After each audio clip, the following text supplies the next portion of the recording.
오늘 우리에게 주신 하나님의 말씀은 사도행전 9장 10절에서 17절 말씀입니다.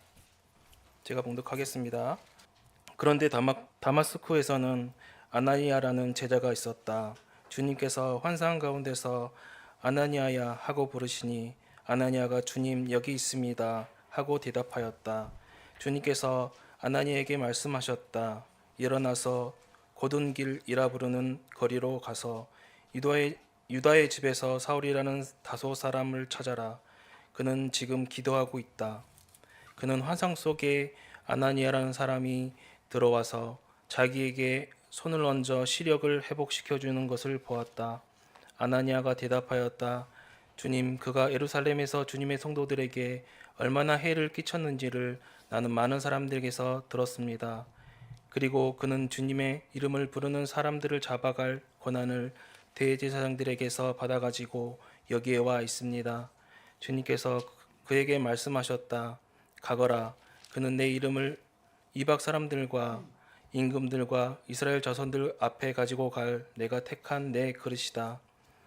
내가 내 사람을 위하여 그가 내 이름을 위하여 얼마나 많은 고난을 받아야 할지를 내가 그에게 보여주려고 한다. 그래서 아나니아가 떠나서 그 집에 들어가 사울에게 손을 얹고 형제 사울이여 그대가 오는 도중에 그대에게 나타나신 주 예수께서 나를 보내셨고 그것을 그가 시력을 회복하고 성령으로 충만하게 되도록 하시려는 것이요 하고 말하였다. 아멘. 참 중요한 게 다들 일본 와서 사시는데 하나님께서 왜 나를 일본 땅에 보내셨을까라는 그런 그 질문이 참 중요하다라고 생각합니다. 왜냐하면 하나님께서 일하시는 방법이 하나님께서 하시면 뭐 다 되겠죠. 뭐 전지전능이니까 한순간에 다 되겠지만은 꼭 하나님께서는 사람을 이렇게 사용하셔가지고 일을 하시는 것들을 볼 수 있습니다. 하나님이 일을 하기 위해서 이제 사람을 부르십니다. 우리가 소명이라 하죠, 그죠? 하나님의 부르심을 받았다, 소명을 받았다 하는데 하나님이 사람을 부르십니다.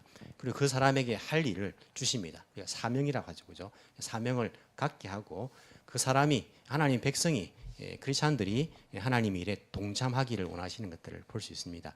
하나님이 그렇게 마음 먹었으면 우리는 불순종할 수는 없는 건가? 인간의 자유의지는 없는 건가?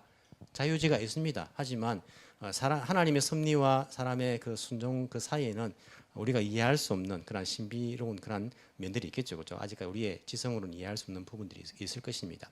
분명한 것은 하나님께서 하나님의 백성은 모두 하나님의 일에 동참하도록 부르셨다는 것입니다. 즉 사명을 주셨다는 거예요.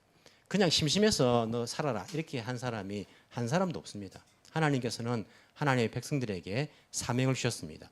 사도들에게만 주신 것이 아니고요, 제자들에게만 주신 것이 아니고 일곱 집사 뽑힌 사람들에게만 주신 것이 아니고 오늘날 목사들에게만 사명을 주신 것이 아니라 정말 어찌 보면 무명의 크리스찬들 그들에게도 다 하나님께서 그들을 부르시고 하나님이 동참하도록 그 사명을 주셨다는 것들을 우리가 알 수 있습니다. 오늘 성경에 등장하는 아나니아라는 사람도요, 어찌 보면 무명의 크리스찬이에요. 지금까지 성경에 나오지 않았고 동명이인의 그 아나니아와 삽비라 부부는 나왔지만은 다른 사람이죠, 그죠? 이 아나니아는 처음 나왔고 이후로도 나오지 않습니다. 사도 바울이 자기의 그 예수님 만난 사실을 간증하면서 뭐 사도행전 22장 이런데 아나니아가 다시 나오지만은 등장하지 않습니다. 이 부분만 나오고 있는 거예요. 어찌 보면 무명의 크리스찬이죠. 하지만 하나님께서 그를 부르실 때에 누구 없느냐라고 부르시지 않고 아나니아야라고 부르시는 걸 보면 이 세상에서는 무명이지만은 하나님께서는 어찌 보면 우리 모든 그러한 사람들, 자기 백성들의 이름을 다 알고 계신다는 것. 그리고 그 무명의 크리스찬처럼 보이지만은 그들에게 하나님께 주신 사명이 있다는 것을 우리가 아나니아를 통해서도 알 수 있습니다. 이 아나니아를 하나님께서 부르시고 그에게 이제 소명을 주시고 사명을 주십니다. 뭐라고 하십니까? 너는 오늘 성경을 보니까 어디로 가라고 하십니까? 11절에 보시면 곧은 길이라 부르는 거리로 가서 유다의 집에서 사울이라는 다소 사람을 찾으라 하나님께서 그렇게 말씀하시고 있는 것들을 볼 수 있습니다. 여기 보시면 곧은 길이다.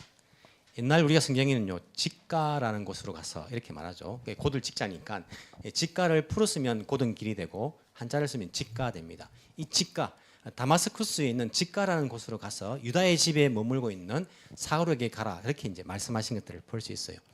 이 직가란 곧은 길이라는 것은 참 재미있죠, 그죠? 다마스쿠스의 그 직가라는 거리가 지금도 있습니다. 지금도 그 구시가지에 가면 다마스쿠스에 직가라는 그런 거리가 있고 직가가 이제 한자니까 아랍어로 있겠죠. 알마스키라는 이제 아랍어인데 이 알마스키라는 곳이 있어요. 그게 알마스키가 번역하면 직가입니다. 곧은 길, 메인 스트리트죠, 그죠? 스트레이트로 된 이제 스트리트라는 것이죠. 우리가 이 교회 주변을 보면요, 메인 도로가 어디입니까? 케이오 도로가 제일 큰 도로죠, 그죠? 교회 주변에서는 이제 케이오입니까? 케이오죠. 케이오 도로가 동서로 뻗어 있지 않습니까? 동서고 이쪽이 남북이죠. 마찬가지로 직가도 동서로 뻗어 있는 오도로입니다. 메인 거리, 이제 케이오 도로 같은 그런 도로, 딱 뻗어 있는 그런 도로죠. 다른 골목길들은 꼬불꼬불하겠죠, 그죠? 이 직가라는 곳이 지금도 거기에 이제 있는 것들을 볼 수 있죠. 지금 이제 지난주에 시리아에 이 다마스쿠스가 있는 곳이 시리아라는 나라죠. 큰 일이 일어났죠, 그죠? 50년 동안 그렇게 정권을 잡고 있던 그 정권이 무너져 버리고 반군이 이제 그 나라를 점령하는 그런 이제 상황 가운데 참 어마어마한 일이 지금 중동에 일어나고 있는 것들을 볼 수 있습니다. 그곳이 바로 이 오늘 성경에 나오는 다마스쿠스라는 그런 곳입니다. 직가라는 곳이 있어요. 근데 이 곧은 길이라는 그 단어가요, 참 재밌는 단어가 하나님께서 세례 요한을 이렇게 부르셨을 때에 세례 요한의 사명이 무엇입니까? 세례 요한의 사명은 주의 길을 예비하고 주의 길을 오실 길을 곧게 하는 그러한 사명을 받은 사람이에요. 주의 길을 곧게 하다라는 그 단어에 보시면 헬라어로 오늘 나오는 곧은 길과 똑같은 단어를 쓰고 있습니다. 사도 세례 요한이 예수님, 주님 오신 그 길을 곧게 하는 그 사명을 받은 것처럼 어찌 보면 이 사울도요, 이 곧은 길, 그 단어라는 것이 다시 오실 그 예수님의 그 길을 예비하는 그 사명으로 부르신 것이 아닌가라는 그러한 생각들도 하게 됩니다. 그 길로 가면 이제 메인 도로니까 거기에 가면 유다의 집을 찾기가 쉬웠을 거예요, 아마. 왜냐하면 메인 도로에 사는 사람들은 유명한 사람들이잖아요. 거기는 뭐 좋은 그런 어찌 보면 일급지니까. 그래서 유다의 집에 가서 이 사울이라는 사람을 찾아가지고 그 사람을 놓고 이제 가서 방문해라 이렇게 이제 말씀을 하고 있는 거죠. 찾아라. 그가 기도하고 있다 하면서 그래서 아나니아가 딱 이렇게 선뜻 순종하지 않고요. 한번 이제 묻습니다. 이 사람은 우리를 잡기 위해서 온 사람이 아닙니까? 예수 믿는 사람 잡아 가두려고 온 사람이 아닙니까? 라고 이제 이야기를 합니다. 하나님께서는 주께서는 그에게 아니다. 이 사람은 나의 이름을 왕들과 이방인들과 그리고 유대인들에게 전하기 위해서 내가 선택한 나의 그릇이다. 그렇게 말씀하십니다. 이 아나니아가 순종을 해서 그곳에 가가지고 안수하면서 기도하니까 이 사울이라는 사람이 다시 눈도 보이게 되고 그 건강도 회복하는 그러한 일이 있고 주의 복음을 전하는 사람이 되는 그 역사들을 우리가 볼 수 있습니다. 생각하기에 이 아나니아가 하나님께서 환상 가운데 보여주셨으니까 순종하기가 좋았겠지라고 생각할지 모르겠지만은요, 사실은 아나니아가 이 하나님의 부르심에 그리고 그 사명에 순종하기가 결코 쉽지 않은 일이었습니다. 그렇지 않습니까? 이 사울이 예수님을 만나서 변화되었다는 사실을요, 이 다마스쿠스 사는 사람들이 알고 있습니까? 모르고 있습니다. 아직까지 알려져 있지 않는 사실이에요.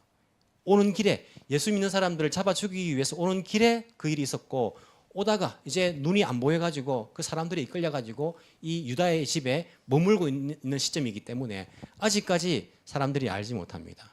자기를 잡아 죽이려고 하는 사람에게 가라고 이렇게 말씀하시는 거예요. 쉽지 않았을 거예요. 뿐만 아니라 이 유다의 집이라고 말하는데 이 사울이 머물렀던 유다의 집은요, 크리스찬일까요? 아니면 크리스찬을 싫어하는 사람의 집일까요? 크리스찬을 싫어하는 사람 집이겠죠. 왜냐하면 사울이 다마스쿠스에 올 때에 예루살렘에서 자, 우리 거기 가면 누구 집에 머물까? 보통 생각하지 않습니까? 생각하면 크리스찬 집에 머물겠습니까? 그렇지 않고 자기 일에 동조해 주는 사람 집에 머물려고 생각하지 않겠습니까? 그렇기 때문에 아마 유다의 집은 크리스찬들을 반대하는 사람의 집이었을 것이다라고 생각하는 것이 더 좋습니다. 만약에 그런 준비가 없이 다마스쿠스 가서 우리가 집을 구해보자라고 했다고 하더라도 이 사울은요, 눈이 보이지 않아요. 그런 누구에 의해서 주변에 자기와 함께 그 동료들의 손에 이끌려서 간단 말입니다. 그럼 그 동료들이 이 눈이 안 보이는 사울을 이끌고 크리스찬 집에 갔을까요? 그렇지 않을 거잖아요. 크리스찬들을 잡아 죽이는데 협조하는 사람 집에 그렇게 끌고 갔을 거 아니겠습니까? 그렇게 봐도 이게 미리 예약을 했든 예약을 안 했든 상관없이 아마도 유다의 집이라는 것은 아나니아가 방문하기에는 참 힘든 그런 사람의 집이었을 가능성이 큰 거예요. 그렇게 볼 때에 이 아나니아가 하나님의 말씀이지만은요, 그 말씀을 순종하기가 쉽지 않았을 것이라고 생각합니다. 그럼에도 불구하고 하나님께서 이 아나니아에게 하신 말씀은요, 명령입니다. 일어나 가라 찾아라, 이 명령인 거예요. 하나님께서 아나니아야 너가 갔으면 좋겠는데 이렇게 말씀하지 않았어요. 너 혹시 가주지 않을래? 내가 부탁인데 좀 가줘. 하나님께서 부탁을 하신 것이 아니라 그에게 명령하신 것을 볼 수 있어요. 보시면 동사가 일어나, 가라, 찾아라 이 단어지 않습니까? 일어나 가라는요, 뭐 일어나도 동사고 가라도 동사인데 일어나는 명령형은 아니에요. 하지만 가라가 명령형이기 때문에 일어나도 같이 명령형이 되는 거예요. 자, 일어나, 가라, 찾아라가 다 명령형입니다. 그 하나님의 명령을 순종하기가 쉽지 않았을 거예요. 특히 우리는 또 명령형 하면요, 우리가 또 거부감을 느끼지 않습니까? 누가 뭔가 명령하면 듣기 싫어하잖아요. 우리가 요즘 또 특히 이제 탈권위주의라고 이렇게 이야기해요. 권위 있게 그렇게 막 권위적으로 누르면요, 우리가 더 막 이렇게 반항을 하는 거예요. 아, 당신 오늘 좀 가서 저기 나가는 길에 쓰레기 좀 버려. 아, 내가 안 그래도 나가면서 버리려고 했는데 말이야. 당신이 말해서 내가 싫어. 그런 경우 없습니까? 뭐 하려고 했는데 명령을 딱 들으면요, 하기 싫은 거 사람은요. 아이들도 마찬가지입니다. 야, 이제 그만 놀고 공부해 하면, 아, 내가 지금 딱 공부하려고 들어가려고 했는데 엄마 말해가지고 안 해. 이상하게 아이들도요, 뭐 말을 하면 명령식으로 말하면 안 들어요. 명령을 듣기 싫어하는 것이 우리의 본능이에요, 본능. 인간의 본능이라는 것이, 본성이라는 것이 뭐 명령하면, 왜냐하면 나를 보호하기 위해서, 자기 이제 이기주의적인 것이 모든 이 살아있는 생물들의 본능 아닙니까? 본능이라 가지고 명령 듣기를 싫어합니다. 그래서 순종하기 싫어해요. 하지만 하나님께서 우리에게 하신 말씀은요, 아나니아에게 하신 말씀은 명령형입니다. 때로는 신앙의 길이라는 것은 우리의 본능을 거스르는 일이에요. 그래서 어려운 거예요. 우리가 뭐 금식기도 합시다 하면 여러분 금식하기 쉽습니까? 어렵습니까? 어려워요. 왜? 우리 본능을 거스르는 거니까. 본능을 거스른다는 것은요, 굉장히 힘든 일입니다. 뭐 금식이야 우리가 뭐 선택적으로 할 수 있는 그런 부분들이지만은 하나님의 그 명령은 선택적으로 할 수 있는 부분은 아니잖아요. 우리는 신앙생활이라는 것이, 우리 사명이라는 것이 때로는요, 우리의 본능을 거스르기 때문에 힘이 들어요. 두려움 문제, 뿐만 아니라 편견의 문제, 이러한 문제를 어찌 보면요, 하나님의 그 명령이 우리에게 도전합니다. 이것을 극복하도록. 때로는요, 내가 가기 싫은 곳이 있어요. 가기 싫지만은 하나님께서 우리에게 가라, 일어나 가라라고 하신 때가 있습니다. 그 말씀을 순종하는 것입니다. 때로는요, 가고 싶은 곳이 있어요. 야, 여기 가면 재밌는데 가고 싶은 곳도 있습니다. 하지만 때로는 그 가고 싶은 본능을 거스르는 거예요. 가지마, 거기는 가지마. 때로는요, 내가 정말 억울해가지고 이 말은 꼭 하고 싶을 때가 있어요. 하나님께서 침묵해. 때로는 내가 침묵하고 싶어, 말하기 싫어요. 하지만 주님께서 입을 열어 말을 해. 그것이 하나님께서 우리 주신 명령이라면요, 그 명령에 순종하는 것이 신앙의 길이고 사명의 길인 것을 우리가 기억을 해야 합니다. 아나니아는요, 하나님 그 명령에, 주님, 이 사람은요 우리를 죽이기 위해서 온 사람인데요, 하지만 하나님께서 아니, 그 사람은 내가 택한 그릇이다, 그 하나님의 계획을 말씀하실 때에 이 아나니아는 예 알겠습니다라고 순종하고 있는 그 믿음의 그 모습을, 그리고 그 사명을 감당하고자 하는 그 모습을 우리에게 보여주고 있는 것들을 볼 수 있습니다. 이런 어찌 보면요, 사명이라는 것이 우리는 뭐 폭탄을 들고 우리가 자폭하듯이 막 이런 생명을 걸고 거창한 것을 생각할 수도 있는데, 어찌 보면 사명이라는 것이 때로는요 복잡하지 않은 것일 수 있어요. 일어나, 가라, 찾아라, 말하라, 이런 어찌 보면 단순한 것이 우리의 사명일 때가 있습니다. 하나님께서 내가 가기 싫은 곳 가라, 내가 가고 싶은 곳 가지 마, 내가 말하고 싶지 않는 것 너희 복음을 전해, 이러한 부분들이 우리에게 주신 그 사명인 것을 우리가 기억하면서 우리는 그 사명을 그대로 순종하는 것, 받아들이는 것, 이것이야말로 하나님께서 우리에게 하나님이 동참하게 하시는 그런 방법인 것을 때로는 우리가 기억을 해야 합니다. 신앙은요 사실은 현장이에요. 현장. 우리가 신앙생활 하다 보면 야 골치 아프다. 사람과의 관계 얼마나 골치 아프다. 나는 그냥 혼자 신앙생활을 할래. 이런 생각이 들 때가 얼마나 많습니까? 하지만 성경을 보십시오. 사명을 받은 사람들, 하나님의 사람들, 산에 들어가 혼자서 하나님 잘 믿으면서 그렇게 산 사람들이 있습니까? 다 현장 속에 사람들과의 관계 속에 있는 것들을 볼 수 있습니다. 신앙은 하나님과의 관계이고 이웃과의 관계입니다. 그 관계성 속에서 우리의 신앙이 드러나는 거예요. 우리는 현장 속에 있어야 합니다.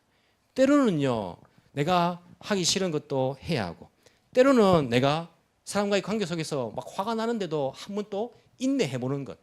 이것이 어찌 보면 신앙생활 아닙니까? 미운 사람이지만은요, 그 사람들에게도 자비를 베풀어 줘보는 것. 뿐만 아니라 불쌍한 사람들에게 내 것 아깝지만은 내 것을 좀 나눠줘 보는 것. 나에게 와르구치 하는 사람들에게 나도 와르구치로 이렇게 막 두 배로 갚아주는 것이 아니라 그들에게 축복의 말로 내가 갚아줘 보는 것. 뿐만 아니라 때로는 내가 실패하고 마음이 상하고 힘들지만은 여기에 내가 절망하지 않고 다시 내가 한번 힘을 내보는 것. 이 모든 것들이 어찌 보면요, 우리에게 주신 그러한 신앙의 도전인 것을 볼 수 있습니다. 신앙생활은 현장입니다. 혼자 골방에서, 물론 골방에서 하나님과의 관계를 위해서 우리가 기도할 때가 있고요. 말씀 우리가 읽을 때가 있고 또 예배 드릴 때가 있습니다.